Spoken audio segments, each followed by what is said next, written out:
Well, I went to see Supergirl yesterday afternoon by myself. I was curious because I am a DC fan and I've never been a full fledgling fan of the mythos of Supergirl, to be honest with you. I always felt that she was added just to have the same powers of Superman in a skirt. I've always wanted to have Supergirl to have something that's different from her cousin Kal-El. Like I would have been interested in her mythos if all the women on her planet was affected by the yellow sun in a different way. But the fact that she shares almost every single aspect of Superman, I never really got into it. Um, because I was more into Wonder Woman, as you can see. Though I appreciated the attempt, it was just, I never felt that they really expanded or gave her something that made me feel interested in the Superman, Superwoman mythos, Supergirl. Okay. Which is kind of sad because I did watch the actual TV show, the entire seasons. I believe there's four, I maybe pushing five. Um, I don't know how I got through it. It wasn't actually, I would actually go back to watch it after watching this movie. Because I think that they tried to do something different, but yet the same. And it touched upon a lot of different things that probably I could look at it more interesting now. So I went to the 4:15 showing, and there were six people in the audience. Now, it doesn't mean that more people weren't going to be there by the evening. It was a Friday. It was 4:15. So, by hour one, as the show movie got in, one of the people that was in the audience was snoring. So that gives you an indication of what this movie is like. I'm going to get out of the way the good. Okay. I enjoyed the fact that Millie, who plays Supergirl, and I'm going to be honest with you, I had no clue who she was. I did not watch, what is it? Enter the Dragon or the Dragon of Thrones or the Game of Thrones spinoff. I don't know because I only watched Game of Thrones up until season three after they killed Jason Momoa, ironically, who's in this movie, unironically. And I just, it's just too much heavy handedness. It was just too deep, not deep, just depressing. And I really don't like to watch depressing shows. I like to find something that makes me laugh every once in a while. So I never really finished Game of Thrones. So I didn't know who this actress was. And would I tried not to watch anybody's review or comments. It's a little difficult when your YouTube algorithm is filled with all this. So I kind of went in there thinking, all right, I need to stop paying attention and start going in there and just listening to my feelings. Okay. I didn't even watch the trailer, to be honest with you. I went there because I wanted to understand Supergirl in whatever James Gunn's mind or whoever wrote this script. And I know that this is based on a comic, The Woman of Tomorrow. And I think I'm going to go and read it now because from what I have heard last night, there's a lot of disparity between the movie and the comic. And if you are a comic enthusiast and you go to see this movie, from what I understand, it's going to enrage you because it does not stay true to the comic. So let's start with that. If you are a slightly DC fan and you just want to spend the day out, ticket prices are so expensive right now that I'm going to tell you this is more of a streaming show. It is. It's not worth the price of admission, whether you go for a matinee and whatever the matinee price is for you in your area, or you go and you pay full price and you have a family. It's not family oriented. It's not family friendly. It's barely single person friendly. Okay. I'm going to be honest with you. Um, if you go in there, you might be like, what the hell? Especially when you're trying to understand the full scope of what James Gunn is doing in this universe.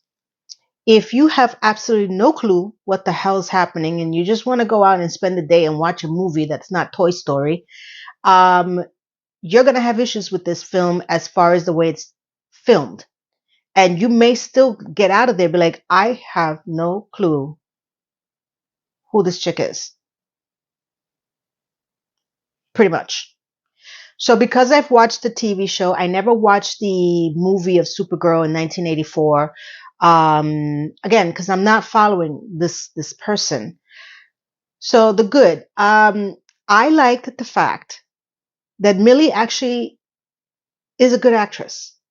Now, I can't tell you if she's good because the script is so bad that she did everything that she could to make it better. If they were to have given her a better script, could she have pulled it off? I cannot tell you because I don't know the history of this woman other than this show, this movie. Okay. But I can tell you that she really did well. Did she embody Superwoman or I keep saying Superwoman, Supergirl, the way that I've known her for the little bit I have, because I've also remember her being on Smallville. There's an iteration of her on Smallville, which I watched. And then there's the iteration of the TV show. And then, I kind of remember, from the animated, because I love the animated shows. She doesn't embody the way I envision Supergirl to be. She's in this movie. She is drunk, dirty. To me, she's dirty. And I mean like non-shower taking, vomiting all over, smelling like crap, trauma dumping her problems into alcohol, 23-year-old suffering through her 23-year-old birthday because she's been through such a big tragedy in her life. You know, like most people are. When you are at that age and you're trying to cope with things and you can't understand, you don't have emotional intelligence. I'm sorry, but you don't have emotional intelligence or emotional maturity.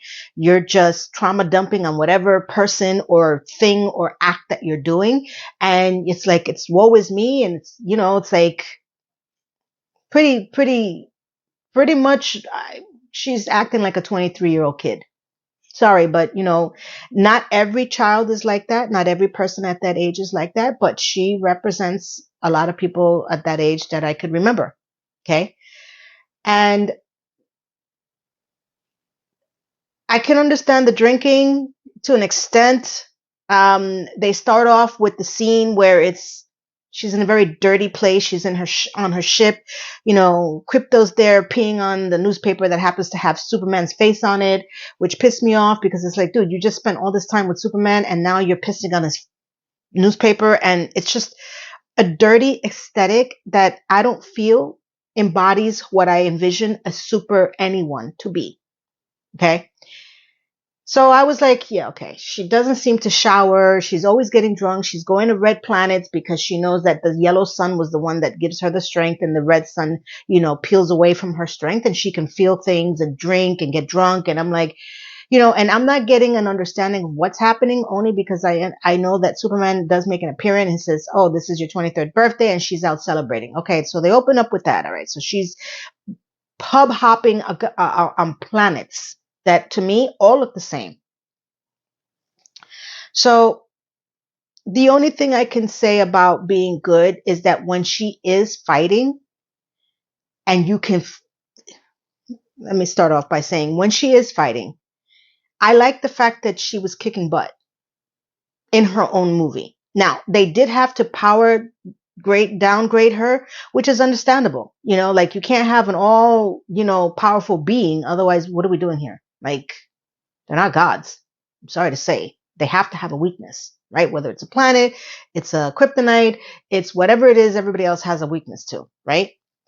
So I understood the power downgrading portion of it, which was okay. And I like the fact that when she did get her powers back, she actually could fight from what I can see. And I say this because if you're a film noir, you cannot see this film visually. It is so dark that if you catch it on streaming, I'm going to tell you this. If you catch it on streaming, I recommend that you put your color grade because I have my television in front of me.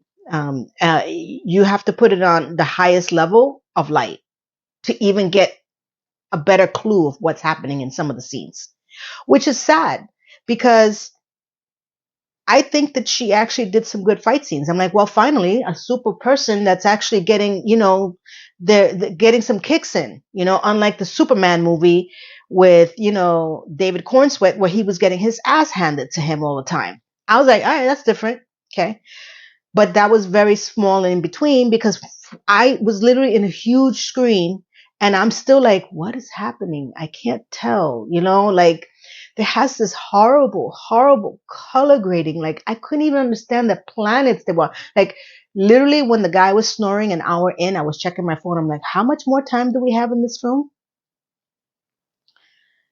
Which is why I said if it's something that you want to watch on streaming when it comes, because it's going to hit streaming really soon. This movie is not going to do well from what I'm understanding. And it's crazy because there are some parts of it. This is the second part that I did like. I like the fact that they had introduced somewhat of her past, which I think makes her unique, which I wish they would have stuck to this landing. Okay. She has memories of Krypton and I guess the pocket planet that was created, Argo, that Kal-El, Superman, will never have, right? And they showed remnants of this, which was nice to see for a change because every time we see Superman's origin story, it's always Krypton almost blowing up. I wish they would have opened with that because that was more visually appealing and it brings into light why she feels the way she feels, though I don't justify her going on a binge that she was, because I do understand that to lose your entire family, to be shipped off the way that Kal-El was shipped off is traumatizing. There's no way around it. But then they go into a very little bit of showing how she meets Kal-El, and I love that name. I know he's Superman, but to me, I love Kal-El. The first time she's introduced to him and she's speaking Kryptonian, he doesn't understand Kryptonian, which goes into another plot twist that I'm trying to understand as well. And her family, before they sent her off, after they created this little pocket, let's start off with Krypton is getting destroyed. Her dad, who is the brother of Kal-El, okay, Jor-El, he creates a pocket of planet Portion City, which is Argo. And they lived there for a good maybe 10, 15 years, I think. But the problem is that the kryptonite is giving them radiation poisoning. And they need to ship her out because the planet, the little pocket planet they created, is eventually going to fail because of this freaking kryptonite that kills everybody, right? So her father and her mother sent her off the way that they sent Kal-El, his brother, to Earth, knowing that he was going to be there. And one of the things that they keep harping on is that she needs to be good. She needs to be good. She can't go there to do this, this, and this. This planet, she's going to be very powerful, etc. And I think there's some point where her father says you can't go there to rule the planet the way that my brother expected. I want to say that I heard that. I could be wrong. So they're really sticking to this narrative that Jor-El, who is the son of Kal-El, Superman, really expected him to come to Earth and wife up as many women as he could and have many, many Krypton babies. But if that was the case, if I'm listening to this, if anybody can correct me who saw the movie, if that's the case and he knew that his brother was doing this and he's sending his daughter who will act as the complete opposite of what Jor-El is doing, wouldn't that make her Superman's foe? Even though they're cousins? Because she's not going there to do exactly what his father wanted to do. And wouldn't that piss him off? Am I crazy? Did I hear that? I think so.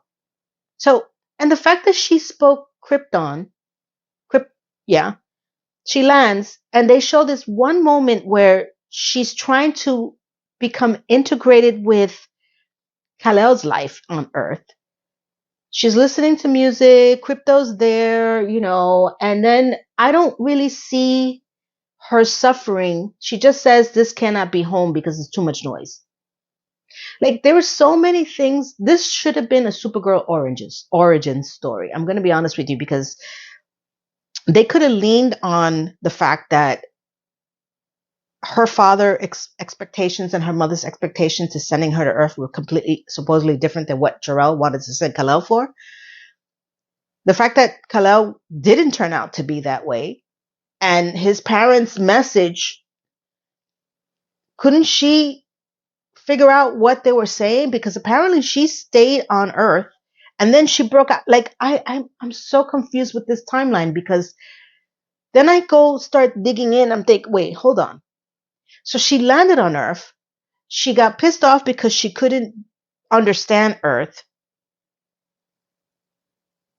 So when Kal-El's family secret was told in the Superman movie, and everybody got upset with Superman, wouldn't they be upset with Supergirl?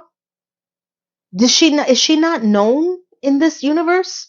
Like, did he hide her? Because the ending didn't make sense to me, which we'll get into. So is she? What is it? Like, wouldn't they both be in trouble? Because I know she was off planet when this happened, but this script was so out there that I'm just like, none of this adds up to Superman. And I know they're trying to lead it into the world of tomorrow, the next movie, I guess, or whatever the next movie is.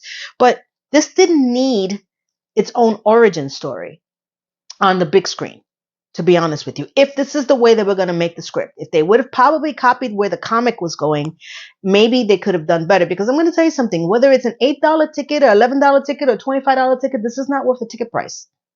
No matter how well Millie Alcock did in this. Because just because she did well doesn't mean the script was good. Okay? So that's just, a couple of plot twists that I'm just sitting here. I'm like, all right, since I can't see the film, I have to think about what I'm watching or listening to. They have this, sidekick Ruby or Rubix or whatever the hell her name is for no other purpose than to be a sidekick. Because I guess having Crypto as a sidekick was just too much, because I saw more of Crypto in Superman than I saw in this movie. And this is her pet. Let's start with that. She's running around planets trying to save her dog with the sidekick because her family, the sidekick's family, was killed by this villain. I want to say his name was Grim. And he was the most grim villain I've ever met in my life. I have no idea what his backstory is.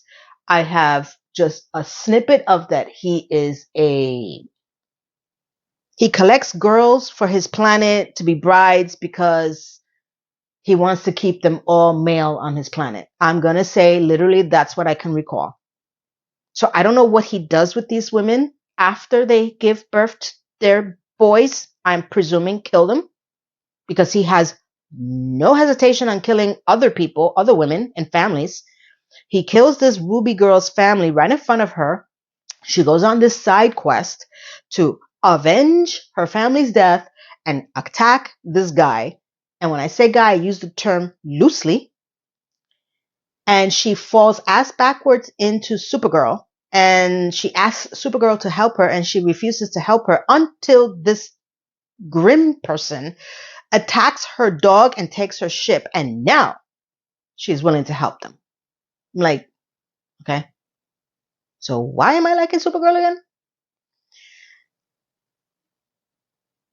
Somewhere in between her running through planets trying to find this grim person because he has the antidote to save her dog. Jason Momoa, the last person that James Gunn didn't piss off James Gunn, the last person from the Snyderverse, Aquaman, who did not piss off James Gunn, who did not want to be in this world anymore, Ben Affleck, makes an appearance as Lobo.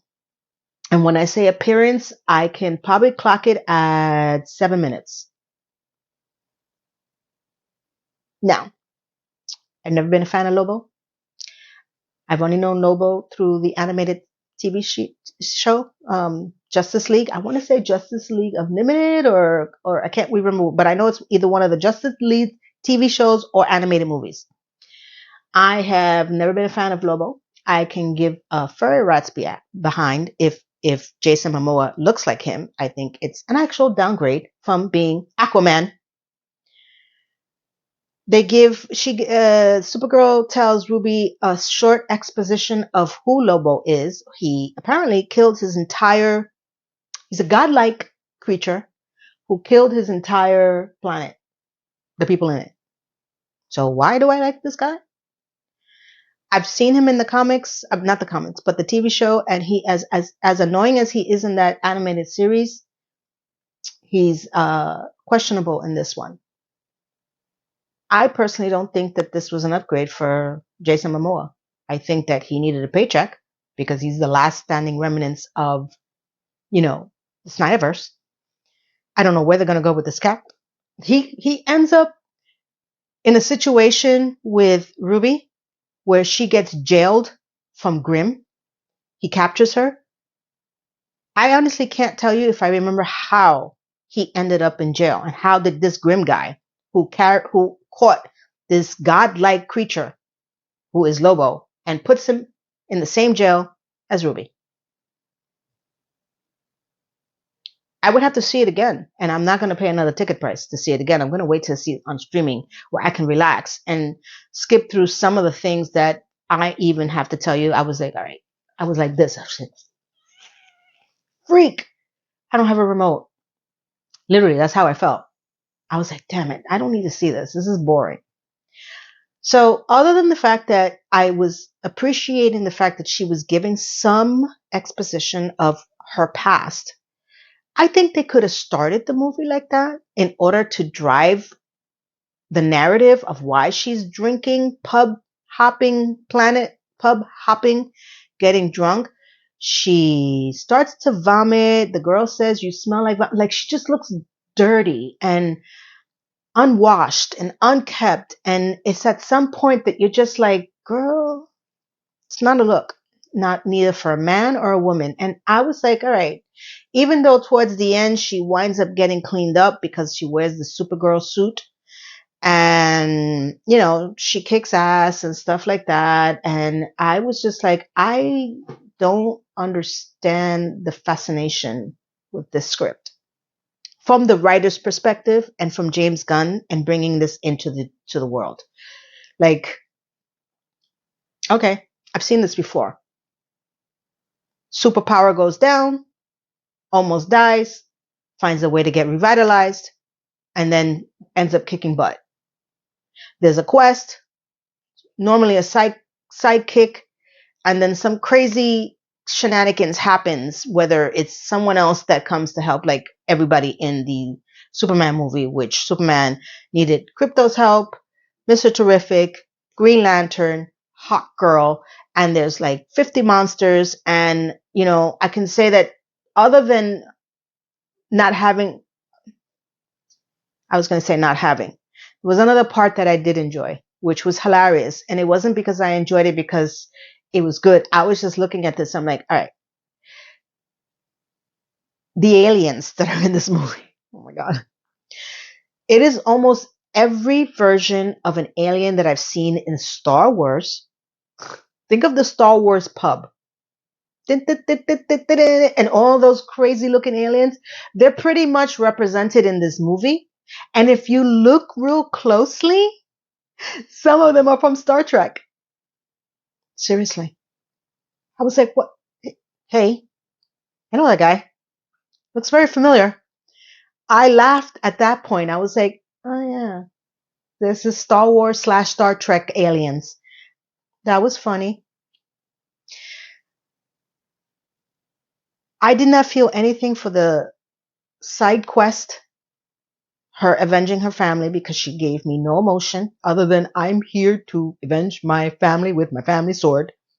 No, that From what I can see visually, because there was very little visual and sense that you needed to color grade this to the highest level. Um, the fighting was decent at certain points, but the planet hopping, I could not distinguish which planet they were on, and I could not care less. I'm partial to pets, so I understood why she wanted to save her dog, but to make it a whole big thing, yeah, sure, okay, and not give a shit about the fact that you're grabbing the kid that is who had asked you for help for her family, her physical family. Okay, sure, whatever. Lobo, Jason, sure. I mean, you were in there for less than 6 minutes. Thank you. I'm not a fan of the character. I think that it's a downgrade for him again, and he could have done a lot better if they would have at least, I don't know, added him to the movie and made it sensible. For the love of God, I have no clue what his purpose on this show was. Movie. I keep saying show because to me it's like a show. Bad show. Good streaming show because you could pause it, rewind, or fast forward.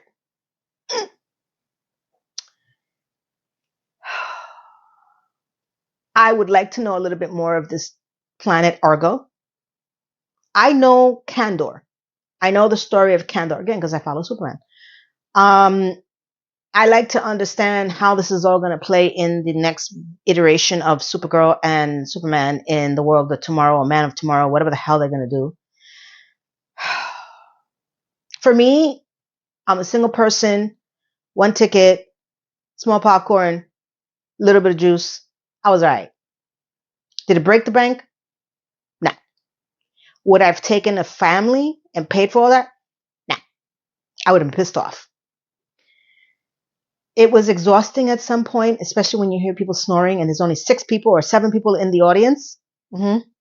Yeah, sad. How this is going to play out this weekend, I can see why people are saying that, especially true fans.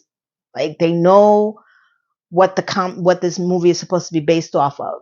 They've, they follow this. They're fanatical about it. Some of them are.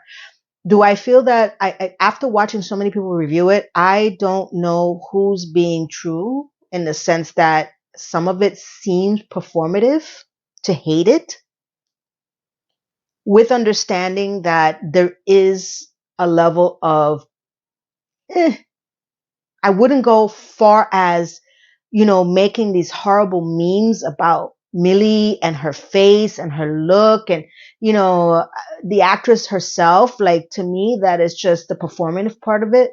Because I'm going to tell you, she really was not bad in this. And she did, they made the character look dirty, yes, but she as an actress didn't bother me. Like, I was like, all right, if this is the version that we're going to get, sure.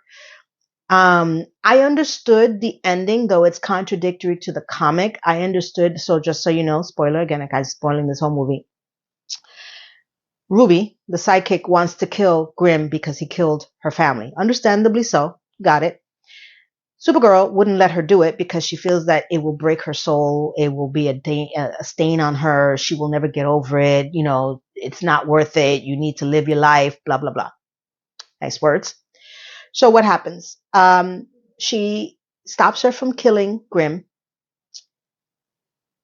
tells her to go off somewhere else, and then she goes up to face Grimm, and he's, rattling his stupid shit. Oh, you think that she's safe? And he's about to say something stupid, and she kills him. Right there and there. Supergirl.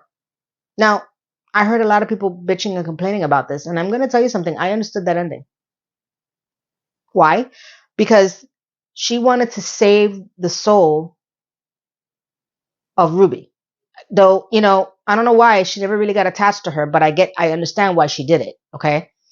She doesn't give a furry rat's behind about her own soul, right? She's on her own personal mission or decommission, right? So to her, killing someone is not going to affect her in the way that she knows that someone like Ruby, who's, all of what, I think 18, 15, 14, I don't even know, will carry that.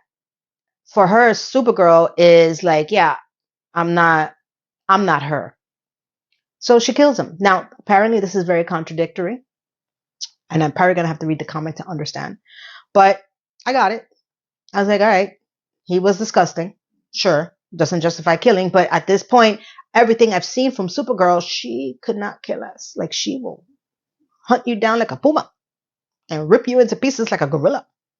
Okay? So I was like, yeah, okay, sure. Let's do that. So at the end, she kills Grim. Lobo, I don't know, flies off, and I don't know when we're going to see him again. I'm assuming in the next movie. And she still hasn't finished partying for her birthday party, pub planet hopping. Invites Ruby to go with her. So I'm assuming she's of age. And then the next scene and the last scene you have is she is with Superman at his apartment. She's back from her birthday quests. And this is where I got confused. He's like, are you done? She's like, yeah. And he's like, I could have used your help before with this alien situation. I'm like, but I'm confused. How? Is she known in the universe to be with you? Because in the Superman movie, other than the last scene where she comes to pick up a dog and she calls him a bitch, I haven't heard a single person mention Supergirl ever. Ever. Not in one scene. And I actually rewatched Superman before the movie just so I can get a gauge again of what the hell's going on here. Because I only saw the movie once and it was on streaming because I refused to go watch it in the theater. I was like, all right, wait. So how long has she been? What is the time frame here? Is this before the Superman movie or after? It has to be after because she picks up her dog, but when she goes to Superman's apartment, she has her dog. Yeah, I don't know. I literally I don't know. I don't know what I'm watching here. And he's like, so she's like, I'm gonna stay. And he's like, stay where? He goes, on planet Earth, here in your apartment. He's like, okay. While Crypto is making a mess in the kitchen. So she's staying. I got nothing out of this. I got more questions than answers. I would love to understand Kara's, Supergirl's backstory. I think that would make her more unique than what Superman is, to bridge that gap to understand not just Kandor or Krypton, Argo, just the family dynamic, and why the hell is his father telling him to come to a planet to plant his seeds and in as many people as he can. Does anybody feel like this is Guardian of the Galaxy where, what's his name, Dad was planting his seed in all of the other galaxies to keep making children? No? Doesn't sound familiar? To me, it does. Okay? Because that's the first thing I said. I was like, why does this story sound familiar? Okay? And why she should be good and how she landed and how she acclimated herself from not being able to speak English to only speaking Krypton and then walking around with her headphones and listening to music. And she makes this reference to Titanic in the movie. And I'm like, what do you know about the Titanic? I don't understand. How long you been on Earth? Because they don't give you any context other than she's wearing headphones, I think, and I want to say iPod. She's listening to Earth music, which again, I don't know how she did this because we don't get any context other than she lands. She can't speak. She has 2 minutes of screen time of her being in a bedroom listening to music with Crypto. And then boom, she's out drunk. Why was she unhappy on Earth? What happened to her? How did Superman help or not help her? Because he seems to want to help her legitimately, and I get no connection to these two. None whatsoever. Nothing. Nothing. So, listen, to cap this off, she's going to be in the next movie with Superman. If you want a backstory, you're not getting it. If you want to spend your money because you need to get the hell out of your house, which is what happened to me, I took the matinee and it was still not worth the ticket price. But I did get out of the house, which was a good thing. Sadly enough, I didn't get the audience experience that I would have liked, that people are like jumping, yay! There was snoring. There was only 7 people in the theater. And when I was coming out, there wasn't a line. But again, Friday, maybe today's different. I don't know. I wasn't going to go check. Um, and you just need to get out and you just want to have some popcorn or whatever floats your boat at a movie theater. Be prepared to, I would recommend getting comfortable seats because the seats that I had in this movie theater was a local theater and I didn't like the seats and I was like, yeah, okay, I'm bored. And you just want to look at something on the screen that's not your television, that's not at home, that's not YouTube, that's not sure. It's your money. You can do what you will. Don't come out there expecting, an Oscar winning film or understanding where James Gunn is going with his universe or even understanding what this show is about. But you're out of the house. I guess that counts for something. That's how I look at it. Or if you want to wait for it to be on streaming and you're saving your money for Spider-Man, I would recommend doing that. And then wait for it to be on streaming, which should be coming around the same time that Spider-Man is coming, because I guarantee you within the end of this month, 100%, it's going to be on streaming. Not the end of this month, the end of next month. Set your TV screen to bright. Sit down and, figure it out, because that's what it's going to be. I'm going to have to watch it again to figure it out. I'm like, what is happening here? So my recommendation is you could either spend your money, come out and be like, or you can save your money, do something else, touch grass, go to a park, go to a pool, go somewhere, and wait for it to come out later. That's really it, because there is nothing else in this movie that made any push for me to want to see her in another self movie. Nothing. Other than the actress was not that bad. And I can tell you this much, these memes about her face and her looks are horrendous. They're horrendous. That to me is the worst part of this movie, that everybody keeps focusing on the way she physically looks, not the fact that she's, of course, in the movie physically dirty, just her physicality. I'm like, come on, really? What grade are we in? Judge her on the acting, judge the script, which is horrendous, judge the fact that people are not writing these movies to make them engaging enough for anybody to really want to go out there and watch it and spend their money. Go after that. Put the blame on the people who are developing these things, not this actress. Like, my God. It's early. I'm cranky. I spent yesterday night watching this. So that's my estimation. I hope that I spoiled it. So good luck. I will see you in my next review. By the way, hey, my name is Lena. Welcome to my channel. And if you're new here, I hope I brought some value to you and you would consider subscribing to my community. And for those who have been my loyal subscribers, thank you for your patience. I've been going through something personal, so I haven't uploaded in a couple of days, and I will explain just a tad bit later in another video. But I'm glad that everybody is still around. Thank you for, all your comments in my last video. And I hope that you enjoyed whatever little bit of videos that you're watching. You can catch up on my playlist, on my homepage, whatever you want to do. I am here to bring a little bit of perspective, sometimes joy, sometimes laughter, depending on my mood. And this one did not bring me either, but I tried to make it sensical and nonsensical. So thank you, everyone. I want to wish everybody a blessed day, weekend, week, month, year. And from here to around this universe that I reach and all the different planets that we will reach one day. Thank you, everyone. Goodbye.